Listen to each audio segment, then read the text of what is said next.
Hello and welcome to Foundations for Algebra, Unit 2B, Lesson 4. Today's objective is scholars will solve systems of equations using elimination. This is our new method, elimination. So let's start with what is elimination? Using the elimination method, we solve a system of equations by adding the two equations to eliminate or get rid of one of the variables. So let's think first, what happens if we add two equations? So if I take these two equations, 5 plus 7 equals 12, which is a true equation, and 18 minus 4 equals 14, and I just add these two equations, I'm going to add straight down. So 5 plus 18 is 23. Positive 7 and negative 4 is positive 3. 12 and 14 is 26. I make another true equation. 23 plus 3 is 26. So we can add two equations and still end up with a true equation. That is what we build elimination on. So these are what are called in-your-face problems, and all the ones in this lesson will be like this. You'll notice if I add these, x is going to be eliminated because I have a negative 4x and a positive 4x. They will be eliminated, so x is eliminated. And what I'm left with when I add this is negative 2y plus 8y is 6y equals negative 12 plus negative 24 is simply negative 36. Now all I have to do is divide both sides by 6. I get y equals negative 6. Once again, just like before, we have part of our answer, but we need the rest of it. So I'm going to take one of my equations. It doesn't matter which one, but I don't like dealing with so many negatives, so I'm going to start with the bottom one. So 4x plus 8 times, we said y was negative 6, equals negative 12. So we just substitute that negative 6 in. So I have 4x plus negative 48. 8 times negative 6 equals negative 12. I'm going to add 48 to both sides.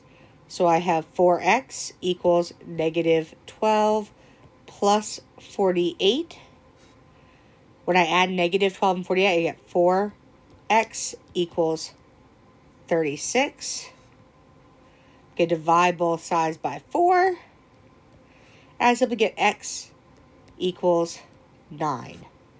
Well, now I have an x value and a y value, so my final answer is going to be x first, 9, comma, y, negative 6, is my answer.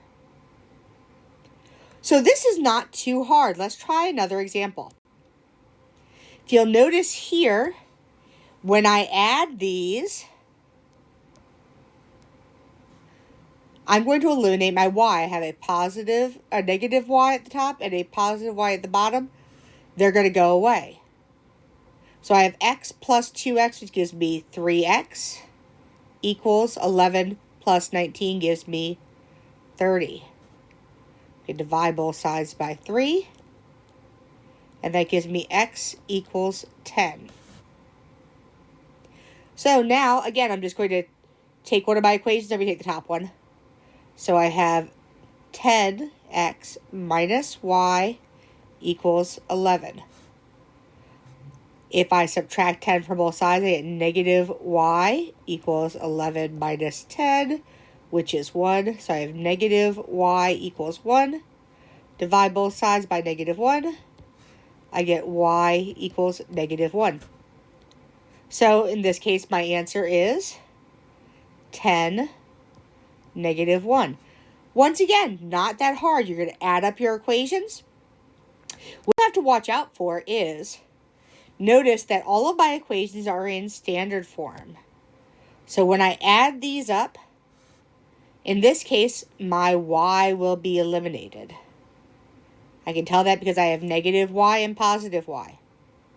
So when I add negative 8x and negative 3x, I get negative 11x equals 16 and negative 5 is just 11. Divide both sides by negative 11. Whatever's multiplied by x or y. I get x equals -1.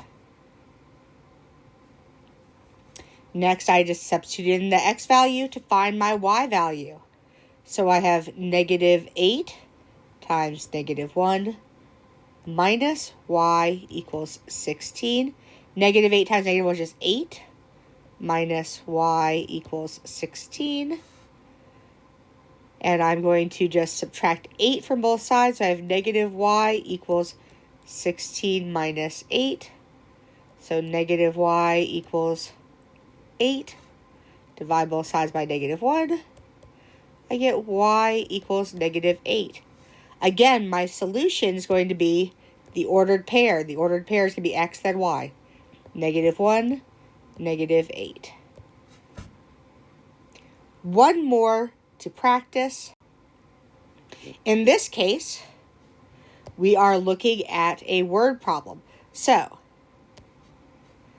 flying to Kampala with a tailwind, a plane averaged 158 kilometers per hour. On the return trip, the plane only averaged 112 kilometers per hour while flying back into the same wind. Find the speed of the wind and the speed of the plane.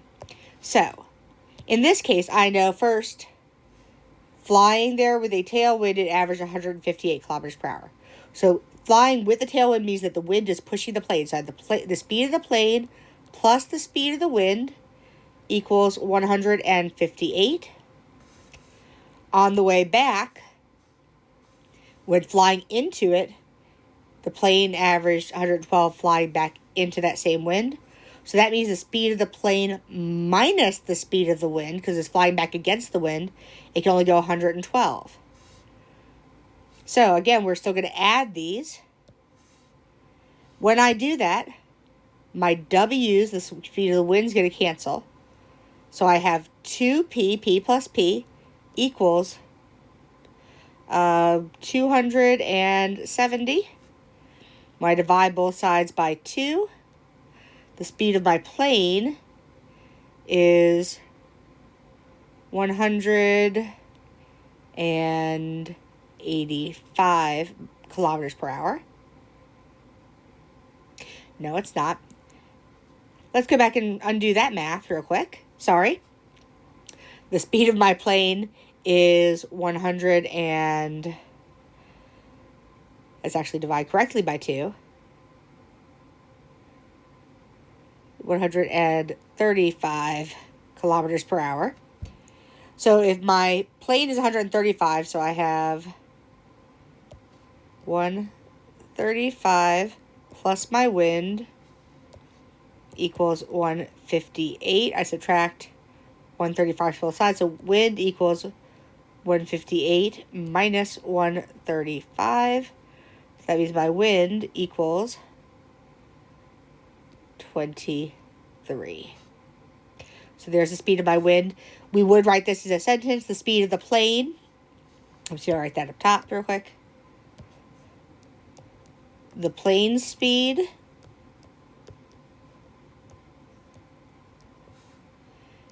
is 135. The wind is 23. These are both in kilometers per hour.